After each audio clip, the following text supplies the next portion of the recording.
to CB Adventure Supply to pick up our new 23-0 Walkabout 62 rooftop tent. So we ordered this tent about a month ago. It's one of their newest lines of tent, and we've been waiting for it for a month just because they've been on back order. In a quarter of a mile, turn right. GPS. And well, we're about to meet with Livy and Ryan, and they're the owners of CB Adventure Supply here in Fort Worth. So they're really cool because they closed at 4 and it is now 5:30, and they've agreed to help us install the rooftop tent despite the time. So look forward to all this, guys, and stay tuned.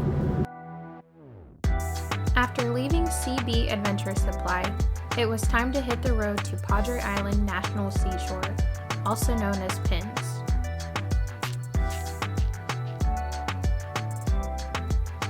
It's about a 450-mile drive.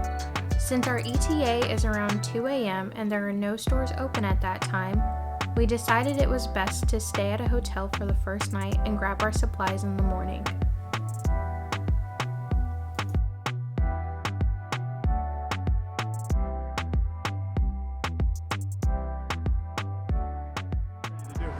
So we just arrived down to Corpus Christi. We're about to head out to PINS, go do a little bit of beach camping. Right before we do that though, we got to make a quick pit stop over to Walmart or Target to go pick up the last few minutes supplies, pick up some wood, a couple of propane tanks, stuff that adds extra weight to the vehicles that we didn't want to carry with us all the way from Fort Worth. So we're about to go do that.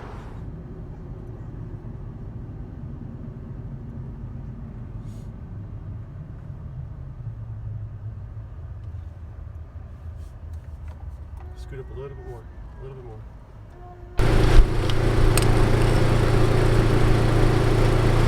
We're gonna go ahead and air down, guys. It's just gonna help us with the traction on the sand. So usually we'll take her down to about 20. We're gonna go down a little bit lower just because it's sand. So we're probably gonna go down to about 17, 16 PSI. Should help us out a little bit. With the little air gauge that I have, guys, it's a little hard. Hopefully you can see me in the frame. But it's a little hard to, or not hard, but it's just really slow as far as releasing the airflow. So, like a few other overland enthusiasts have said before, one of the best air down tools is either a rock or a little stick. So I'm just gonna do this for a little bit and then check the tire pressure.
for the record. How did that happen? Was that that?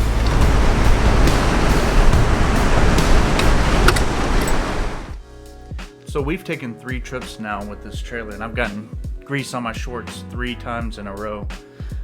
So Alan and I just want to go over with you guys just us setting up camp and what all that entails.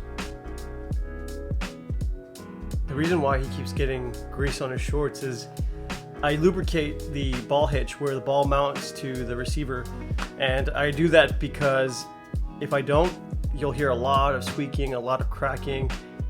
So I keep it lubricated at all times, and Andy always makes the mistake of grabbing the tongue of the trailer by the hitch and then rubbing it on his shorts for whatever reason. Yep. Thanks, Alan. Thanks. Okay guys, so after all that work that we put into trying to level the trailer, I ended up pushing it back because after analyzing the campsite and realizing that we were going to be here for about 2 days, I realized that it was very important for us to get the whole layout and set up right the first time instead of having to go back and readjust things later. So after realizing that the 270 awning would complement Andy and Julie's ARB awning, it was very important for us to try to get as max coverage as we could all the way around. So I had to move the trailer to move the Renegade into the perfect position to deploy that awning.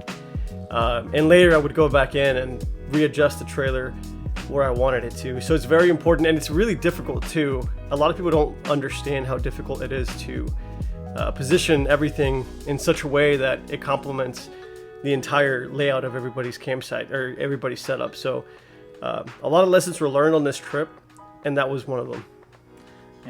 Also, I noticed that you were moving the Jeep back and forth a lot. That was mainly to balance out the Jeep. He has a swing arm tire carrier on the back, and what you can't really tell in the video, there's actually a really big slope on the beach right there, and whenever he would open it so we can access his fridge, it would just automatically close by itself and slam shut. So he was actually digging out the passenger side of the Jeep to level it so it didn't close by itself. One of the things we learned, guys, is that the more we do this, the more efficient we get at setting up camp and realizing what the strong suits of everybody is, as well as our weaknesses. And that way we can improve our group dynamic and communication.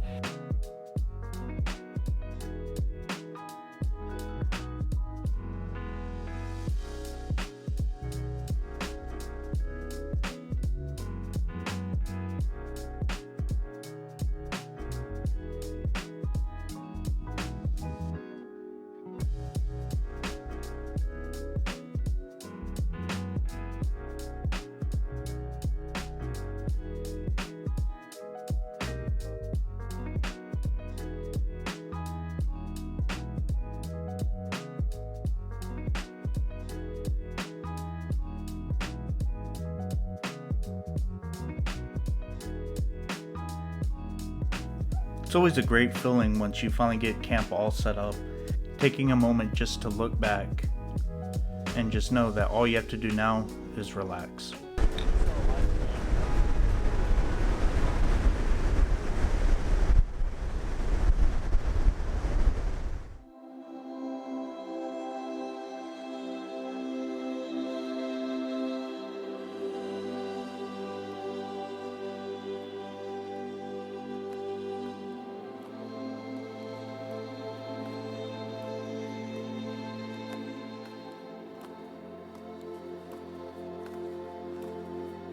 After sitting on the beach and enjoying the sunset, it was finally time to throw some dinner on the scuttle, and for tonight, steak fajita tacos was on the menu.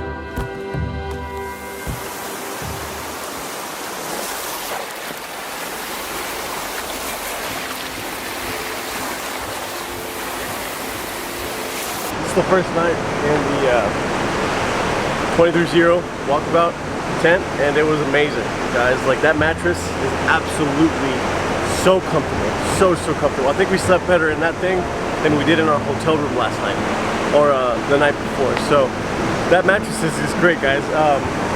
And it can't get any better than this. I mean, waking up to the beach and waking up to the sound of waves crashing on the beach is amazing. It was absolutely incredible. And then we also got to see the sunrise, which was amazing. I mean, we don't get to see this very often, and the fact that we got to wake up to this is absolutely incredible. So yeah, I recommend, if you can, take a trip to the beach. It's not for everyone. You're gonna get sand everywhere. It's just part of it. So for the most part, there is an uncomfortable element to it, but it's awesome, y'all. It's worth it. It's worth that uncomfortableness, if you will.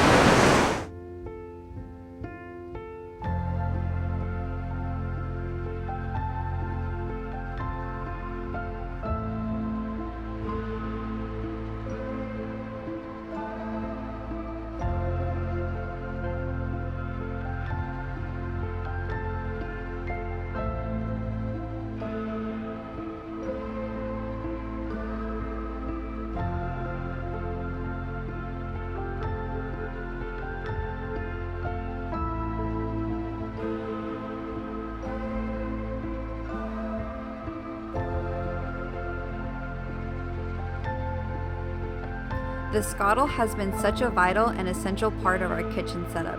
We cooked carne asada and tortillas the night before, and here I'm cooking some French toast and scrambled eggs.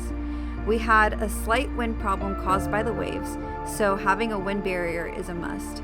We'll be visiting CB Adventure soon to purchase that windshield.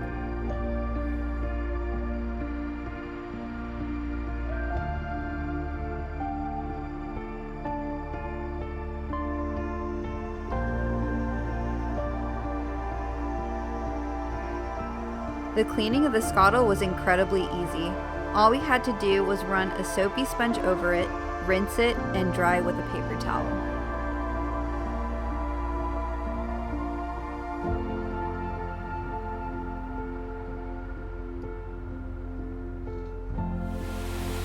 While at the beach, we noticed a ton of trash that had been washed up by the tides and left behind by beachgoers. This brings up the importance of treading lightly while visiting different remote locations and picking up any trash you see while overlanding.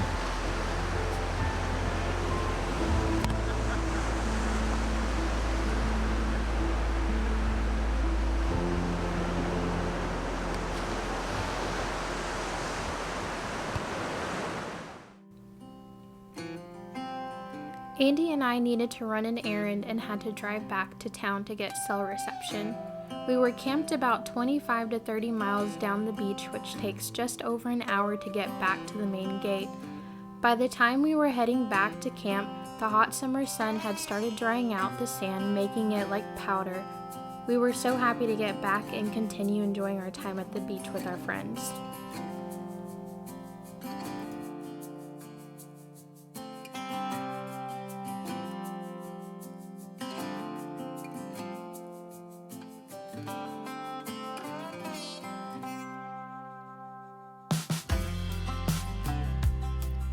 So this was Ellie's first time at the beach.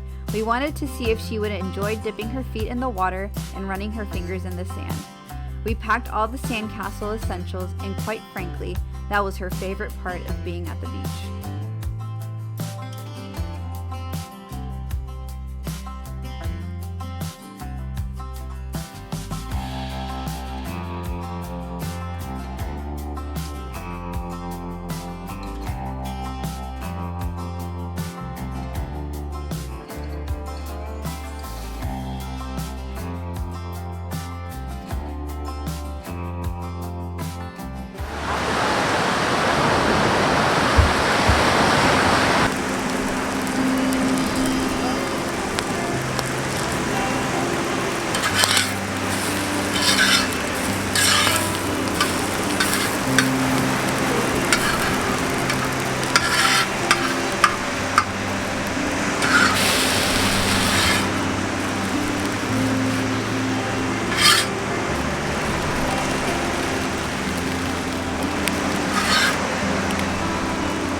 On the third morning, it was time to begin breaking down camp and start heading back to the main gate. Backing the Jeep to reattach the trailer proved to be a lot more work in the soft sand than on the first day when we had arrived. Overall, we're extremely happy with the way the Renegade handled the soft sand while towing our trailer.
Alright, so we decided to take a 4x4 trail over to the backside of the island just to check it out.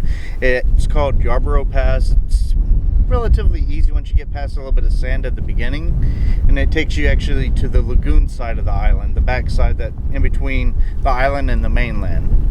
It's pretty nice over here. I wouldn't recommend camping or setting up shop on this side, but to each his own. And if you wanted to come to this side of the island, this is one of the only passes to get over here. It's going to be right at mile marker 15 on the beach. You just turn right there, and it'll bring you to this side.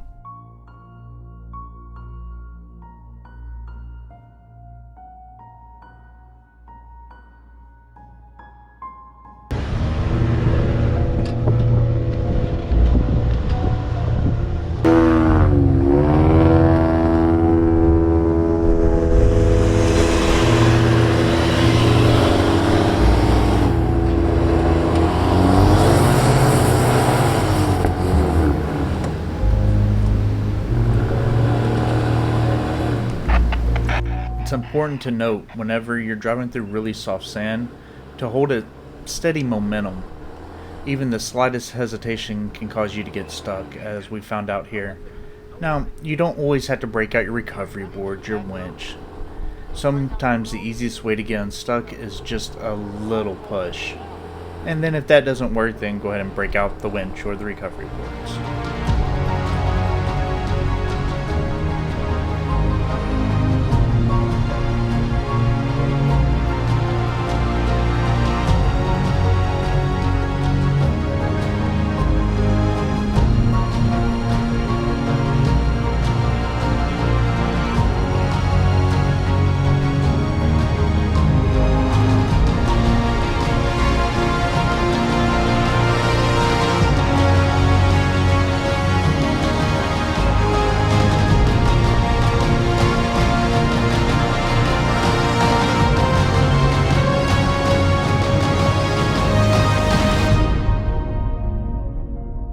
After arriving back to the main gate, we were able to throw away all of our trash in the dumpsters that we've accumulated over the last 3 days.